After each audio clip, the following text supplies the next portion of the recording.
Good afternoon, ladies and gentlemen. It's 6 p.m. time for the news bulletin on Channel 2. I am Basma Taha, and starting off with the main headlines of the day. President Sisi delivers a speech marking Prophet Muhammad's birth anniversary. President Sisi and visiting Bahraini Crown Prince and Prime Minister stress strong bilateral relations. And more Palestinians killed in Gaza as total death toll of Israeli occupation and aggression crosses 63,600.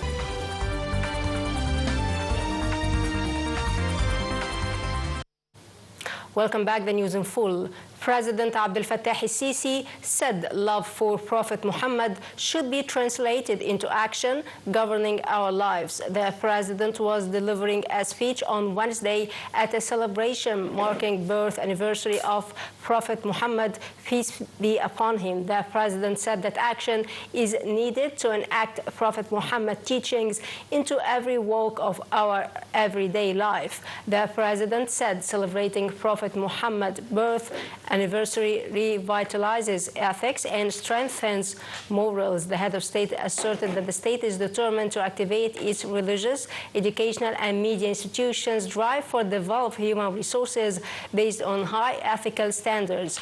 During the celebration, President Sisi honored scholars from Al-Azhar and Ministry of Endowments, granting them with Arts Sciences Awards of the First Order. Grand Imam of Al-Azhar, Dr. Ahmad al-Tayyib, said the birthday of the Prophet is not only an occasion to celebrate a great man, a reformer, and a leader, but it also marks the advent of the concluding divine message that the Prophet was tasked with delivering to all mankind. He was addressing the celebration marking birth anniversary of Prophet Muhammad, peace be upon him. The Grand Imam of Al-Azhar said that this year's celebration marks exactly 1,500 years since the birth of the Prophet. He said that the occasion ushers in hope for ending the humanitarian suffering of the oppressed and the underprivileged, citing mercy as the most prominent prophet of Prophet Muhammad.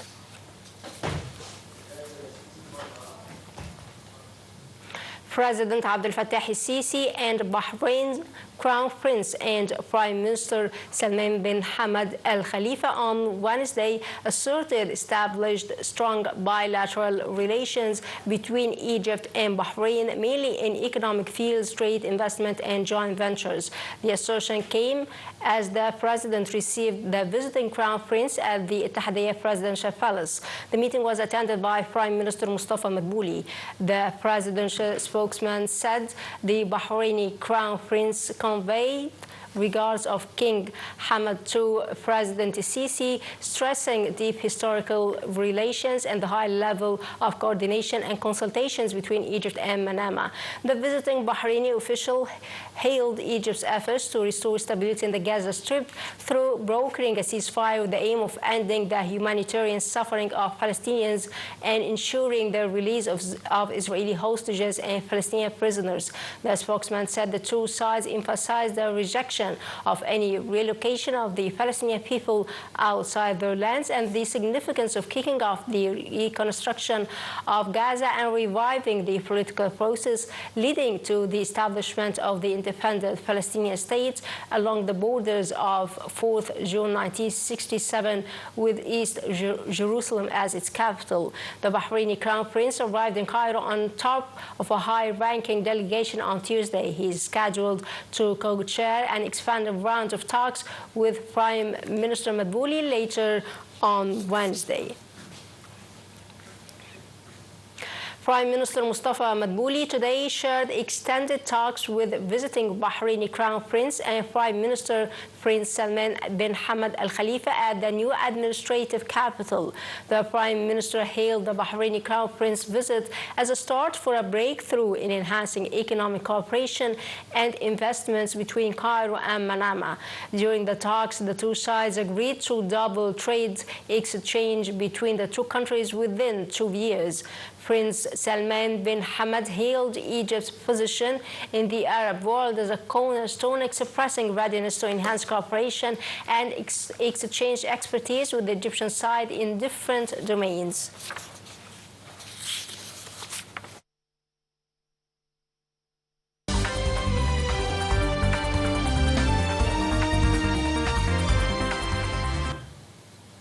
Minister of Foreign Affairs, Immigration and Egyptian expatriates Abdulati condemned on Wednesday Israel's starvation policy against Palestinian people in the Gaza Strip and using it as a weapon during his meeting with the Vice President of the Palestinian Liberation Organization, Hussein al-Sheikh. The Palestinian top diplomat renewed Egypt's full rejection to displace Palestinians from their land and expand Israeli military operation in Gaza.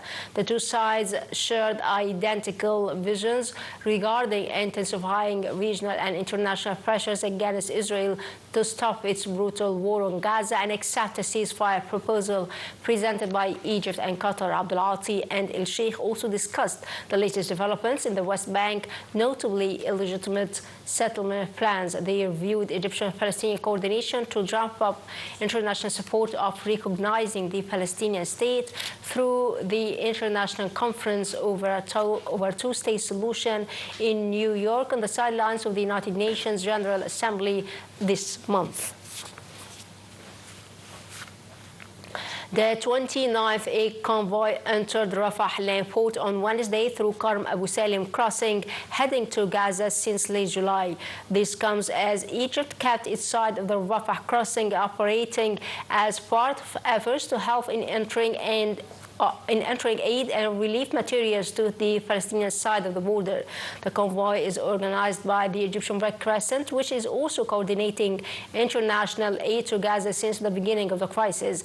A family report in August by the Integrated Food Security Phase Classification said nearly 500,000 people, about 1/4 of Gaza population, face catastrophic hunger, with many at risk of dying from malnutrition-related causes.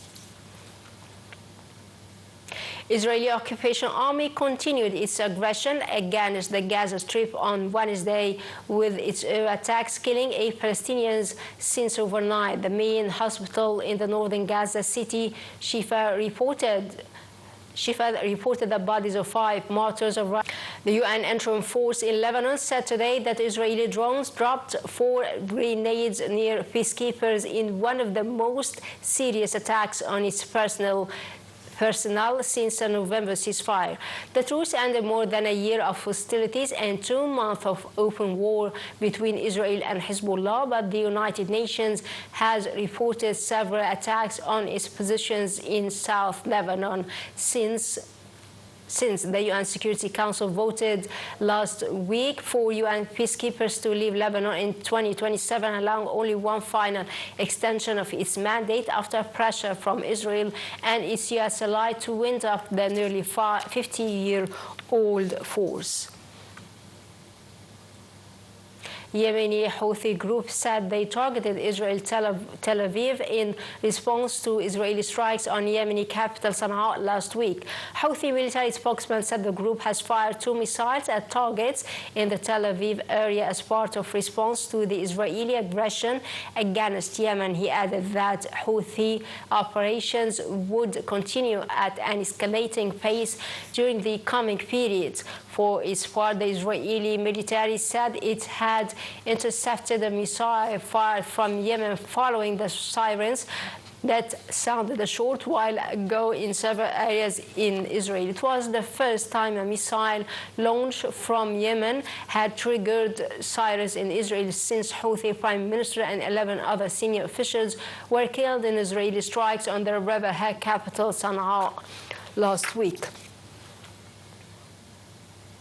At least 25 were killed in 3 attacks in Pakistan, including 14 who died after a suicide bomber targeted a political rally in the southwestern province, and dozens of people were wounded in that explosion, which took place in the parking lot of a stadium in the provincial capital, Quetta, where hundreds of members of the National Party had gathered. At least 7 of the wounded were in critical condition.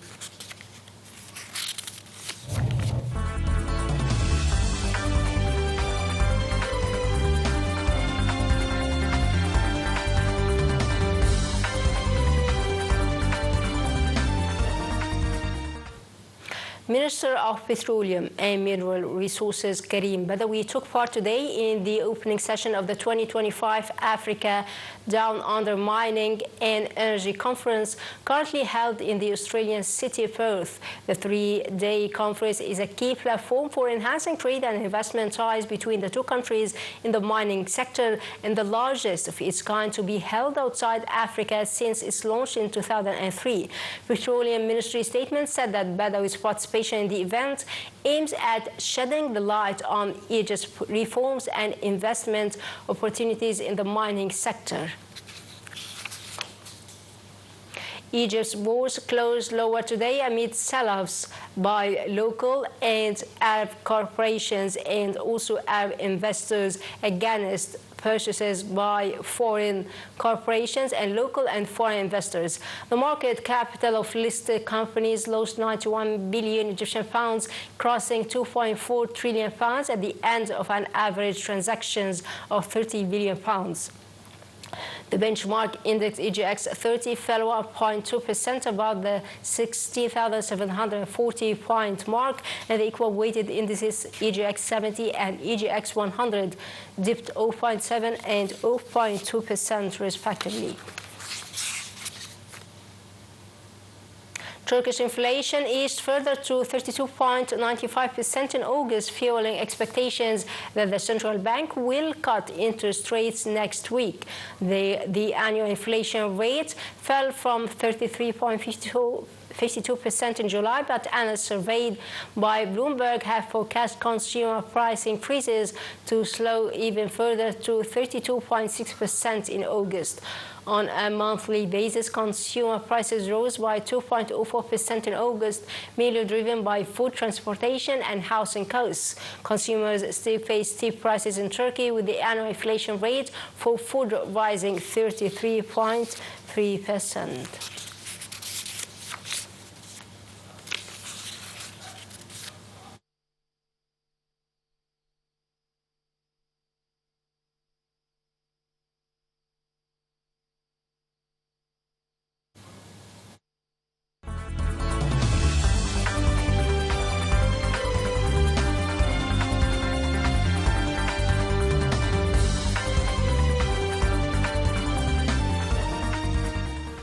The national football team held a second group training session today at Al Stadium as part of their preparations for two World Cup African qualifiers. Dear viewers, by that we come to the end of our news bulletin. Thanks for watching. That was Basmata signing off.